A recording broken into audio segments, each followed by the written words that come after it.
C'est dans une ambiance inhabituelle que le premier vice-président de la Chambre basse du Parlement, Jamar Kabounda Kabound, a foulé les sols du quartier Terre Jaune situé dans la commune de Lansélé ce dimanche 20 juin 2021. Invité par le député national Ogi Kalonji pour procéder à l'inauguration du tout nouveau marché construit par cet élu de la Tchangou, le numéro 2 de l'Assemblée nationale a saisi cette occasion pour éclairer la lanterne du public sur la réduction de train de vie des institutions du pays. Nazale sengo mingi ndenge boya minga wa nazali kosenga honorable Ogi Kalonji telema parce que l'homme s'appelle l'institution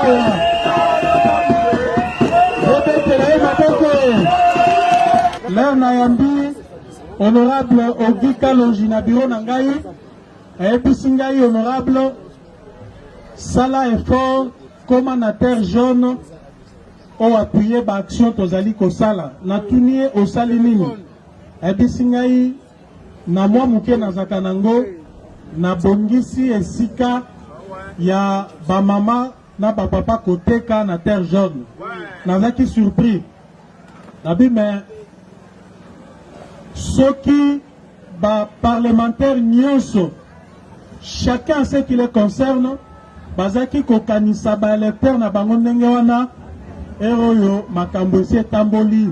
C'est pour vous dire que soki député national na mbongo na ye asali œuvre mpona ba électeur na ye au lieu tobanda kosala ba critique tobanda kodévelopper ba théorie esengeli to encourager ye. Tu as dit que fonction mibale député ezali ko légiférer ko sala ba loi pe ko contrôler gouvernement. Mais ce que tangi na constitution esika ta moko te ba pekisi député asala ba œuvre à charité vis-à-vis à ba le père na ye. Donc ce qui n'est pas interdit est permis. Et belé bazana bambongo mais bakanisaka baélecteur na bangote. Je suis pour ba député oyo bakimaka ba électorat na bangote. Nakosilisa mona ngai te sans que na rappelé bino volonté oya chef de l'État ya kozongisa mboko oyo na rail. Na ebisa bino blocage ya mboko oyo ezaki planifié, bien préparé pour que ezalawana et bloqué gouvernance na biso. Blocage wana ezali individu te. C'était tout un système oyo batiaki en place, système politique, économique, surtout sur le plan économique pour être Mboka penza visiblement bozali komona net ezali libéré mais économiquement ezali sur l'emprise ya baoyo bazaki ko gérer yango kala. Lelo yo biso nyonso tozaki kibiba toyekoyoka ke non batu mususu à partir ya chez bango avandi boye asali neno côté mais à la fin du mois à côté koza $50,000 directement dans le compte du trésor public. Est-ce que Boyebaki Yango? Boyebaki Yango? Nde Yango nazali koyebisa bino boye. Fachi akuti mboka ya Congo na kati ya libulu. Nazali koyebisa bino makambo nga na yebi bien. Mboka ezaki na kati ya libulu. Économie à Mokoyo ezaki détenue par un petit groupe d'individus. Oh basalaki ke ba contrat nyonso ya mbongo. Ya o basali na cadre na secteur minier, na secteur ya ba banque, na ba secteur mususu. Ba sous-traitance ezaki na maboko batu muke. Ba millions de dollars chaque mois zokende na ba poche na bango. Et ça ce n'est pas visible. Ça demande du temps parce que pour revoir contrat dans un secteur, ce n'est pas du jour au lendemain. Et c'est que la partie Mibale au Congo, parti où ils allaient représenter les Congolais, na parti ezali ko représenter entreprise oyo signaki contrat na Congo baye banenga ko renégocier contrat wana pour l'intérêt ya peuple. Et ça demande un peu du temps. Mais tozali koloba boye. Détermination chef de l'État ezali makasi pona kopesa honneur na peuple congolais à travers vécu quotidien na ye.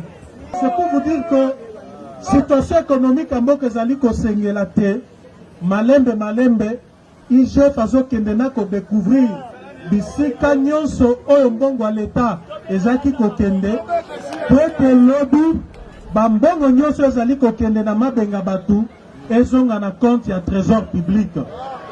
Nakoyebisa bino mpe eloko mosusu banda 1960 na mboka oyo ti l'ère biso tozwi pouvoir na pouvoir ya Faci Beton boko constate que babidje nyonso oyo tovotaka na kati ya parlement soki bolandeli yango malamu budget wana ezali kopesa 70% ya mbongo ya caisse ya l'État na fonctionnement ya l'institution. Donc ndenge mbongo ezali kokota na trésor public, institution président de la République, institution gouvernement, institution parlement, pouvoir judiciaire, cours et tribunaux, bazali kozwa 70%, kasi totuna na 30% wana ekoki kosala nini na 100 millions d'habitants na territoire vaste de 2 345 km². Faci azali socialiste. Azali mutu a évolué na parti socialiste.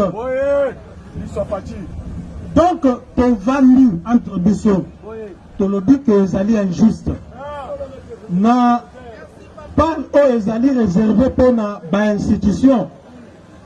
70% où ya ba institution wana tout ça les faire tout diviser en par deux. 35% éthique à la fonctionnement ba institution. 35% tozongisa yango na compte ya peuple. Ezali populisme te.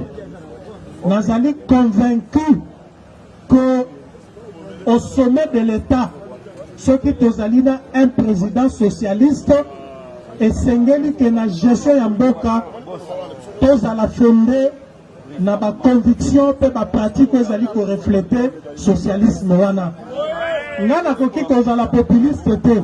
Parce que nazali premier vice-président assemblée, nazali bénéficiaire, et l'autre nazali ko dénoncer wana. C'est-à-dire que ceux qui prennent de vie à l'institution ezali élevé, ngape nazali bénéficiaire, mais na lobby et koki ko continuer. Parce que ezali adhérent. Que namboka neto ya biso Congo, ministre ou azali ko kende mission, libanda mboka a voyagé dans la classe business, ils allaient coûter dans l'État 5 000 €, voire même 6 000, 7 000 €. Azo kende na mission, il y a l'État, il y a Mboka, na classe business na avion. Mais na Mboka, ils allaient na budget à 5 milliards ou moins. Kachozali, comme on a bisika oyo, Bamboka, ils allaient na Mbongo ebele, ba ministre bazo voyager na ba classe économique.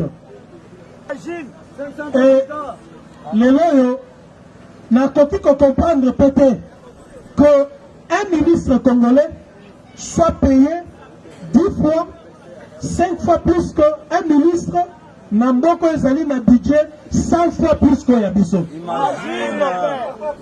Imagine. Voilà.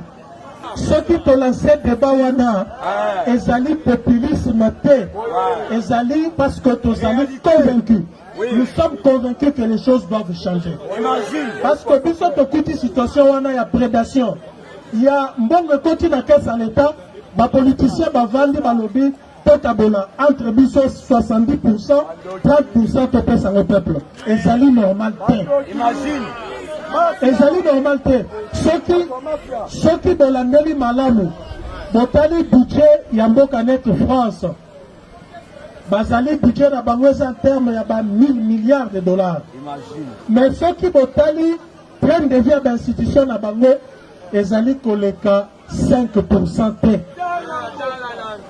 Donc ce qui biso pe tokoki parce que budget za muke, si on peut atteindre 20% na train de vie à institution et 80% de charge social, je crois que soda o azali na front, soda a kozanga $500 te, policier a kozanga $500 te, molakisi a kozanga $500 te.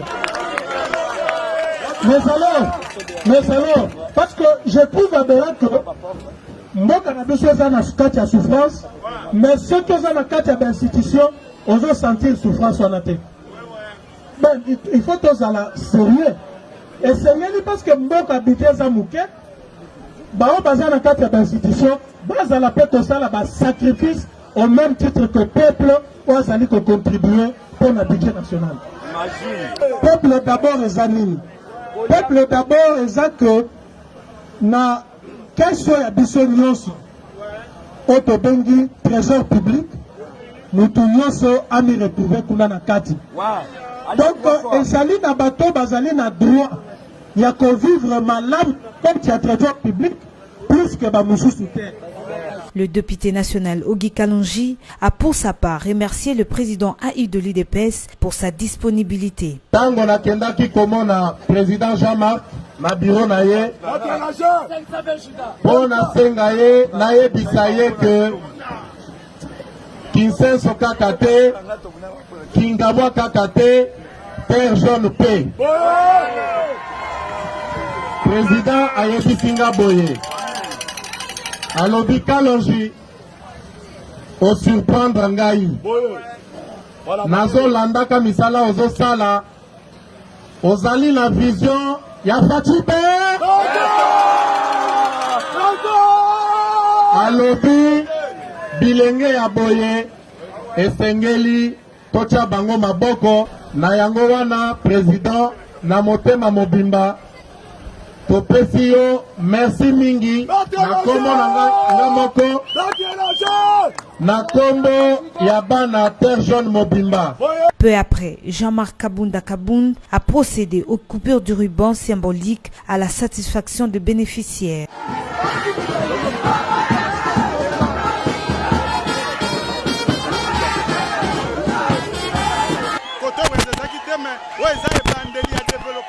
ya koto ezi valeur akonza Kalonji et tosepeli ndenge 520 giga aye ko inaugurango eza esengepele ya mboka et tosepeli mingi. La président Jean-Marc Kabunda ba ko funa so wende tosepeli to esengo koleka esengo na baba seni biso to umeli mingi tosepeli kona président la biso e konti evanda libela wende za kite.